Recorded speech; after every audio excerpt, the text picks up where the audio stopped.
déçu, une fois de plus. On est tombé sur une grosse équipe de Saint-Étienne avec de belles ambitions. Ils étaient derrière nous sur le tableau. Et voilà, on perd ce match sur des erreurs encore répétitives, individuelles. Très déçu ce soir. Qu'est-ce qu'il faut pour la tête? Se dire que la saison n'est pas finie, qu'il reste encore 4 matchs, 4 gros matchs. C'est pour ça qu'on joue au Rugby League, c'est que tous les matchs seront importants à partir de maintenant. Et c'est un beau challenge qu'il faut relever.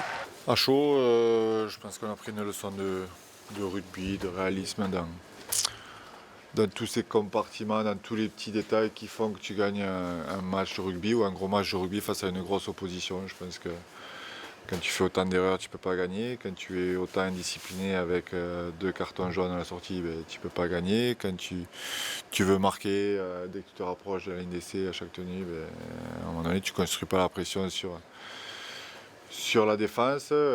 Quand ton jeu au pied est approximatif, voilà, après tu peux pas reprocher aux joueurs de ne pas s'investir, ils s'investissent, mais c'est la qualité du petit détail qui fait que tu gagnes un match ou pas. Le petit détail, quand on parle de séance de boxe, c'est pas un petit détail. Quand on parle de. Le mal réceptionné.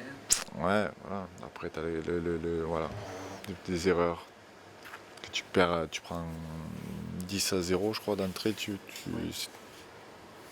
Trois erreurs. Fred Vakari, Daryl et je sais plus qui l'autre. Donc voilà, c'est la différence, comment gagner un match pour moi. Ouais, défensivement, ça a été plutôt bien.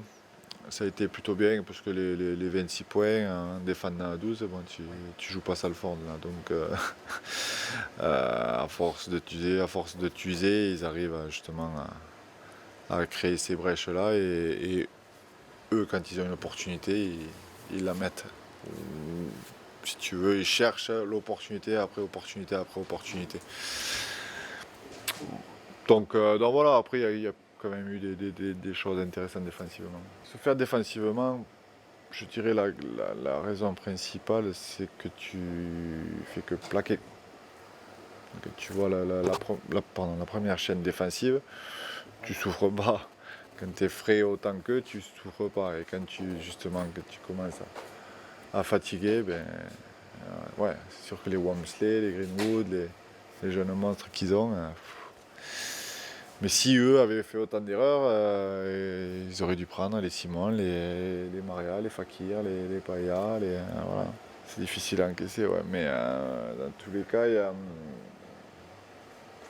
toujours eu deux façons d'agir. Soit tu laisses pisser, tu te dis c'est cuit, c'est réglé, ou tu fais ton maximum. Mais bon, moi je suis de la dernière philosophie, donc je vais tout donner, réfléchir, essayer de trouver des solutions. Et après, à un moment donné, il y a un problème de manque de confiance, ça c'est sûr. Il y a un problème de...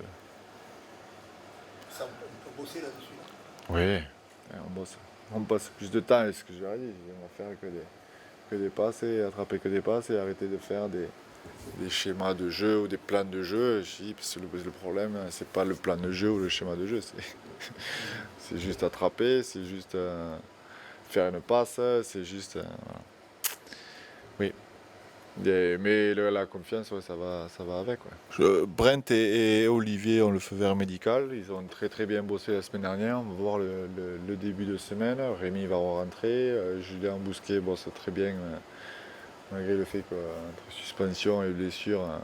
Mais là, sur ces 3 dernières semaines, il a très bien bossé.